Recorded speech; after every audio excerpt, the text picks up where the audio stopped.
Hello everyone, good morning, welcome back to my new blog. আজ মোটামুটি সকালবেলা ঘুম থেকে উঠেছি হচ্ছে 10টার সময়।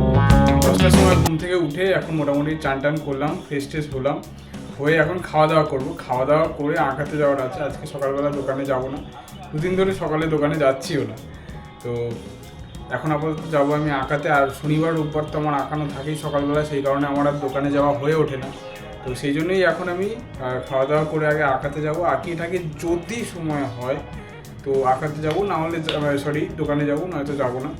আর তারপর এখন বিকেলে আবার কিছু কাজ আছে, হয়তো বালিগঞ্জে যাওয়ার আছে আজকে। তো দেখা যাক কী হয়। তারপর আবার বিকেলবেলা দোকানে যাবো আজকে। বিকেলে সকালে আর যাওয়া হবে না বলেই আমার মনে হয়। দেখি যাই খাই। আজকে সকালের খাবার হচ্ছে এই যে চালে ডালে ঘি দিয়ে পাঁপড়, আর হচ্ছে এই যে বাঁধাকপি রান্না হয়েছে, সেই বাঁধাকপি। 12টা থেকে আঁকাতে যাওয়ার রয়েছে, ঝপঝপ খাই, খেয়ে দিয়ে বেরোতে হবে, নয়তো আবার লেট হয়ে যাবে। অলরেডি 11:30 বাজে। কিনি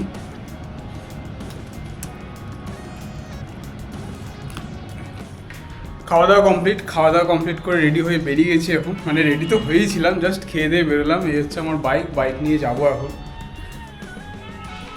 কালকে রাত্রেবেলা বাড়িতে এসেছি কটা, 10:30, তখন এসে আগে গাড়িটাকে পরিষ্কার করলাম। এত ধুলো পড়েছিল, কভার দেওয়া ছিল না, এই জন্য পরিষ্কার করে কভারটা দিয়ে তারপর উপরে গেছি। আধ ঘন্টা ধরে শুধু মুছলাম গাড়িটা। সত্যি মানে অনেক করে পাওয়া তো লাগে আর কি, মায়া লাগে। একটুখানি নোংরা হলেই কেমন যেন লাগে, একটু দাগ পড়লেই কেমন যেন লাগে। তাও তো অনেক দাগ হয়ে গেছে, অনেক হয়ে গেছে। অ্যাক্সিডেন্ট হয়ে 2বার না 3বার পড়ে গেছিলাম, তারপরে গাড়িটার প্রতি আমার এত কষ্ট হয়। যাই হোক, বেরোই এখন।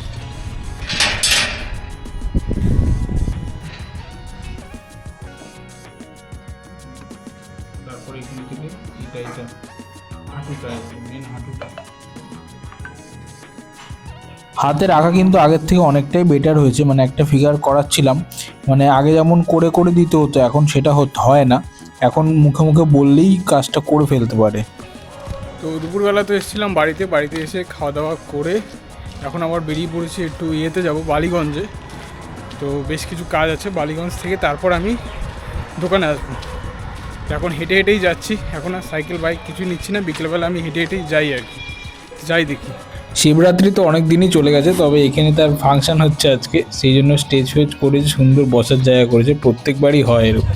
বালিগঞ্জে একটু মার্কেটে গেছিলাম, সেখানকার কাজ মোটামুটি মিটিয়ে দিয়ে এখন চলে এসেছি দোকানে। হ্যালো, দোকানে বল। একদিনই বাড়ি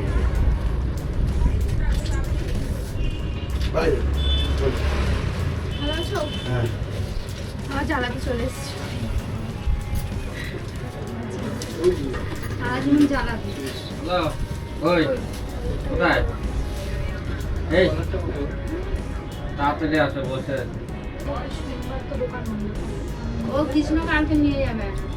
এ হচ্ছে আমার স্কুলবেলার বন্ধু, মানে ক্লাস 11 থেকেও আমার বন্ধু। তো ওর বিয়ে, সেই জন্য আমাদের দোকান থেকে একটা জিনিস বানাতে দেওয়ার ছিল, তো সেটাই আজকে নিতে এসছে। না না, ওটা আমি দেখতে পারি? কোনটা? মাঝেরটা।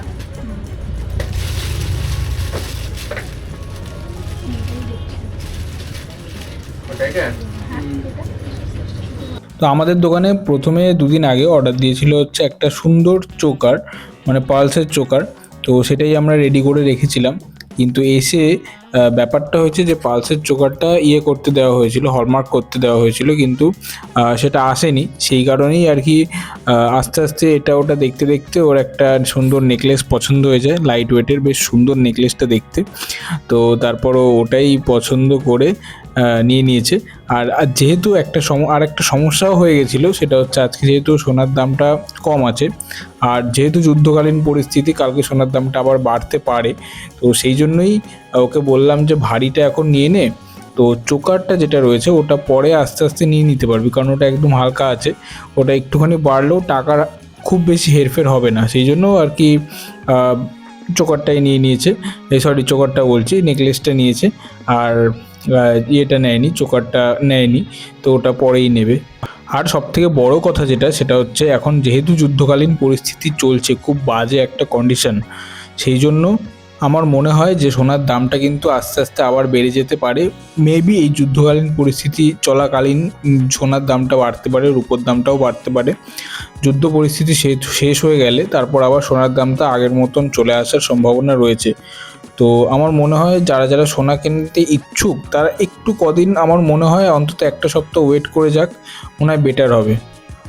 তো আমি তো গেছিলাম দোকানে, তো দোকানে হচ্ছে ওই যে রাখি যে এসেছিল, মানে আমাদের যে বন্ধুটি, যার বিয়ে কদিন বাদে আমাকে নেমন্ত্রণ করেছে, তো তার গয়না কিছু আমাদের দোকানে বানানো ছিল, সেইগুলোই আজকে নিয়ে গেছে। এবারে টাকা নিয়ে আসতে ভুলে গেছিলো মেবি, তো সেই জন্যই এখন যাচ্ছি আমি তার বাড়িতে টাকাটা নিয়ে আসতে। এত রাত্রেবেলা নেওয়ার কারণ হচ্ছে কালকে আমাদের সোনা কিনতে হবে, কারণ দাম বেড়ে যাবে, যেটা আমরা খবর পেয়েছি। তো সেই জন্যই এখন যাচ্ছি সোনা কিনতে বলছি, সরি, টাকাটা আনতে। তো এনে কালকেই কিনে নেবো, সুবিধা হবে এতে। তো ওদের বাড়িটা এই যে রাস্তা দিয়ে যাচ্ছে এখন, আগে এই রাস্তাটা একদম অন্ধকার ছিল, এখন তো এই রাস্তাটা অনেকটা আলো আলো হয়ে গেছে, পোস্টার দিয়েছে। এদিকে অনেক জমি টমি রয়েছে, এগুলো আগে প্রচুর জঙ্গল ছিল, এখন তো তাও ঠিক হয়ে গেছে। যাই দেখি কটা বাজে। তো চলে এসেছি আমি এখন বাড়িতে, ওদের বাড়িতে তো গেছিলাম, গিয়ে এখন বাড়িতে এসে খাওয়া দাওয়া হয়ে গেছে। খাওয়া দাওয়া করে এখন একটু ভিডিও এডিট করবো, করে ঘুমিয়ে পড়বো। তো আজকের মতন এই পর্যন্তই। যদি আমার ভিডিওগুলো ভালো লেগে থাকে তাহলে অবশ্যই আমার চ্যানেলটি সাবস্ক্রাইব করে দেবেন এবং বেল আইকনটা প্রেস করে দেবেন। তো আজকের মতন এই পর্যন্তই, বাই।